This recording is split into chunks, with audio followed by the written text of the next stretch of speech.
Sadar gak sih, Internet of Things atau IoT itu keberadaannya udah melekat banget loh di kehidupan sehari-hari kita. Selain itu, IoT juga mempunyai manfaat yang dapat membuat kinerja manusia menjadi lebih efisien dan effortless. Udah kebayang belum kira-kira apa sih contoh konkretnya? Pasti belum kan? Oke, jadi gini nih, mungkin kalian masih belum ngeh kalau ini tuh udah masuk ke dalam ranah IoT loh. Yang pertama, keberadaan IoT yang ada di rumah-rumah atau bangunan. Banyak dari rumah atau bangunan yang sudah menerapkan IoT seperti halnya adanya smart door lock secara digital untuk membuka pintu dengan cara input PIN, tap kartu, dan juga menggunakan sidik jari. Selain itu, pada bangunan adanya sistem pendeteksi kebakaran yang dipasang di atap-atap bangunan yang aktif ketika mendeteksi adanya asap yang mengepul di dalam ruangan. Assalamualaikum warahmatullahi wabarakatuh. Perkenalkan, nama saya Andre Saputra. Saya mahasiswa jurusan Rekayasa Elektro dengan program studi Teknik Elektronika. NIM saya 932025043. Di sini saya akan mempresentasikan tentang perkembangan teknologi, khususnya di bidang revolusi kecerdasan bidang elektronika dan masa depan Internet of Things atau IoT. Di sini saya akan menjelaskan tentang definisi-definisi dari kedua hal tersebut. Elektronika sendiri adalah cabang ilmu fisika dan teknik yang mempelajari pengendalian aliran listrik, yaitu arus dan juga tegangan dalam berbagai medium seperti vakum, gas, dan terutama bahan semikonduktor, serta perancangan sirkuit yang menggunakan komponen aktif seperti transistor dan juga IC untuk memproses informasi atau data. Untuk Internet of Things sendiri atau IoT adalah sebuah konsep di mana suatu objek memiliki kemampuan untuk mentransfer data melalui jaringan tanpa memerlukan interaksi manusia ke manusia ataupun manusia ke komputer. Inti dari IoT sendiri yaitu menghubungkan perangkat fisik sehari-hari seperti mobil, peralatan rumah tangga, mesin, dan juga sensor ke internet melalui komputasi tertanam yaitu embedded computing. Komponen utama dari IoT yaitu sensor atau aktuator, jaringan konektivitas Wi-Fi, Bluetooth, maupun Zigbee, pemrosesan data atau cloud edge computing antar muka pengguna.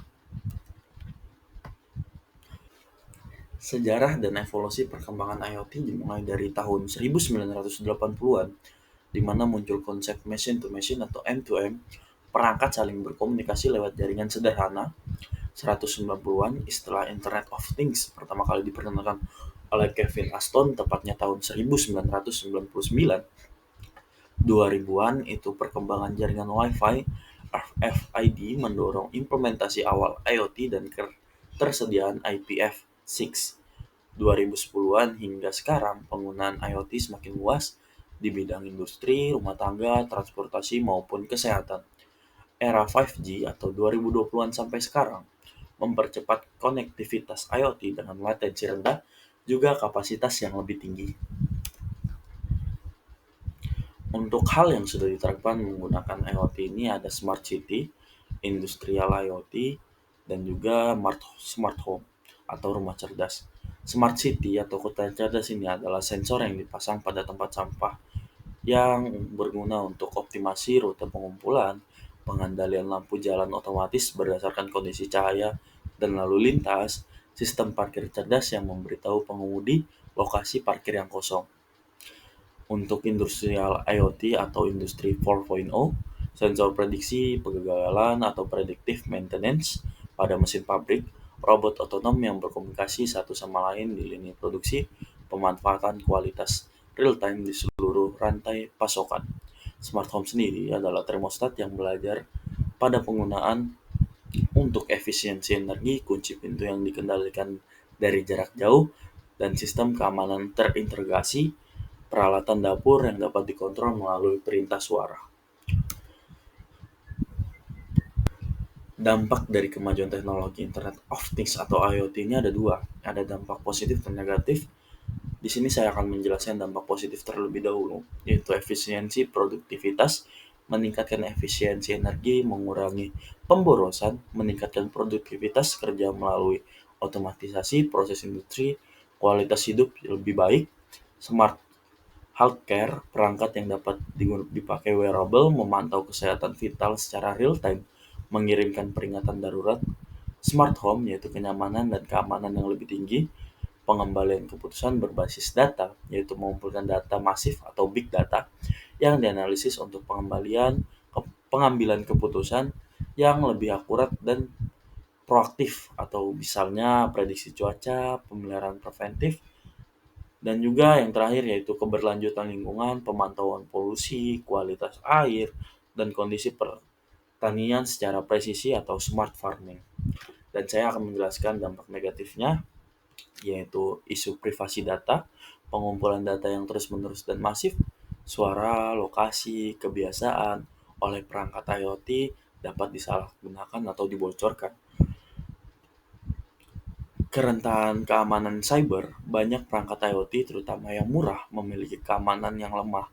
Perangkat yang terinfeksi dapat digunakan untuk meluncurkan serangan DDoS skala besar.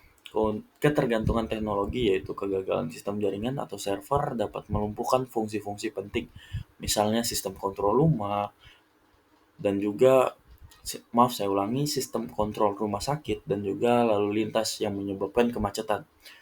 Kompatibilitas atau interoperabilitas, yaitu kurangnya standar tunggal, menyebabkan perangkat dari produsen berbeda atau sulit untuk bekerja secara mulus. Kiat-kiat untuk menghindari atau meminimalkan dampak negatif, yaitu tingkatan keamanan cyber, gunakan kata sandi kuat, dan perbarui firmware perangkat, batasi akses data, gunakan platform terpercaya, edukasi pengguna, backup dan proteksi data penting, tinjau kebutuhan nyata. Jadi tinjau kebutuhan kita sendiri, lalu juga kita pilih dan pilah apa yang mau kita gunakan. Dan yang terakhir, teknologi masa depan ini, yaitu kesimpulan. Teknik elektronika melalui Internet of Things telah bertransformasi dari sekedar sirkuit menjadi ekosistem sensor dan data yang mengubah cara kita hidup dan bekerja. Meskipun efisiensi dan kenyamanan yang ditawarkan luar biasa, tantangan privasi dan juga keamanan menuntut pendekatan yang bijak dan proaktif. Mungkin sekian dari saya. Terima kasih sudah mendengarkan presentasi dari saya. Akhir kata, wassalamualaikum warahmatullahi wabarakatuh.